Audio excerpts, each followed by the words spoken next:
On va faire benn transition bu ndaw rek xam naa parce que depuis 1 an yéen a ngi fii bon li nga wax ni déjà li nga développé léegi par rapport surtout ak seen vision si économie sur économie solidaire tout ça dafay répondre un peu à ce que peut-être ñi jàpp ne xëy na xamagoo leen fi ngeen jëm réellement parce que très souvent booy déglu souvent les politiques surtout si opposition et tout ça da ngay déglu naan teguñ dara si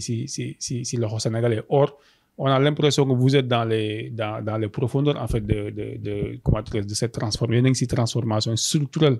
de l'économie là ban message ngay lancé peut-être ñi nga xamante ñu ngi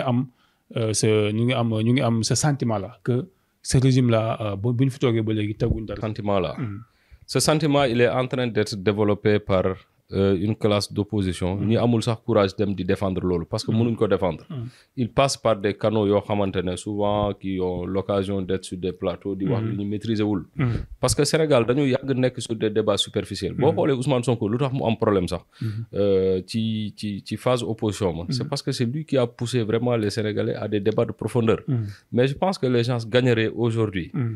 La meilleure façon pour moi de s'opposer à Sonko aujourd'hui, c'est de se taire. Non, c'est de se taire. Parce que en fait, plus ngay wax ci moom loo xamante ne di opposition moom, plus yow ngay gën a dégradé wu. Parce que aujourd'hui, les Sénégalais ne sont pas mënuñ leen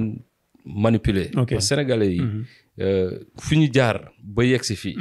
du ay waxu kasaw ñoo leen di décourager. Et je pense que pour ñun.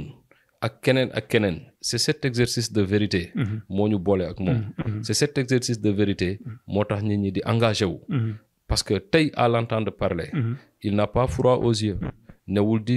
tâtonner newul di def leneen c'est-à-dire la concentration de ce régime là vers un Sénégal prospère mooy c'est l'endogénéisation de notre économie c'est de bâtir un nouveau Sénégal bu kenn tas yaakaar bi kenn mënul tas yaakaar bi et puis ces politiciens là dafay jeex regarde maintenant le comportement même des politiques du Pastef les leaders du Pastef pour la plupart boo leen gisee non seulement la sobriété la modestie ak yenn affaires yi mais je te disais tout à l'heure que la pression nekkatul par rapport ak politiciens yi wala par rapport ak c'est par rapport aux défis parce que xam nga quand tu vis le patriotisme yow doo xaar keneen doo xaar état doo xaar leneen ak leneen c'est-à-dire man daal li may invité nit ñi jii di wax réew mi doxul wala et cetera amuñu fuñ ko teg le pays marche très bien au contraire tu as vu ce qui s'est passé et ce qui se passe actuellement quand on dit bu ñu xuuxalee kenn rek wala ñu nit ko torse rek mu génne li mu yor donc ça veut dire que ce pays par rapport aux reddition des comptes voilà reddition des comptes yi dafa baax il faut ñu am culture boobu cette culture de transparence cette culture de reddition des comptes parce que mënuñu la dénk ba pare yow bu ñu la laajee rek nga ne c'est la catastrophe non je pense que les gens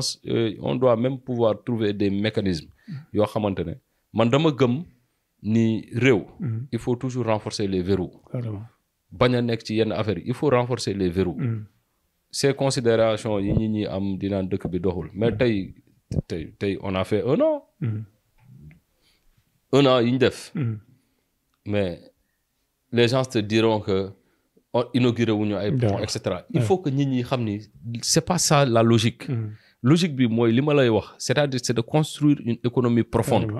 nit ñi yàkkamti wuñu nit ñi nekkuñu ci c'est-à-dire on gère les urgences il y a une certaine population quand même qui est un peu pressée peut-être jàppoon nañu non pressé bi bu jàppoon nañu peut-être parce que fu ñëwee déjà liggéey bi day ñëw comment dirais-je dund bi dina yomb et tout ça loolu kenn musul et peut-être ñuy gis peut-être beneen côté bi ay licenciement ay njëg yokku non xam nga yooyu yëpp il faut relativiser c'est-à-dire tey le Pastef n'a jamais dit bu ma ñëwee fii dinaa ubbi seen poche yi def ci xaalis naa ubbi seen gémmiñ ñi ngeen di nelaw ma def ci ceeb yow comme baa nga sant dinaa ci dugal ay ñëpp non c'est pas ça on a invité les gens au travail et je pense que seul le travail moo mën a génne nit ñi ci yenn situation yi li ñuy def ça n'a rien c'est-à-dire tey ñii di nekk di coow di naan ay nangam ay dëkk bi doxul ak ay affaires yooyu mais ñooñu c'est-à-dire dafa am nu mu doon doxee ci ñoom rek mais peut-être ku nekkoon ci activité am nga nekk ci kii mais dëkk bi mënul dox avec de 2021 avec toutes ces instabilités là mu dox ba 2024 avec cette instabilité là yow tranquillité bi ñu am 1 an yi nga ne doxul amul logique donc li doxul mooy ñi doon toog muy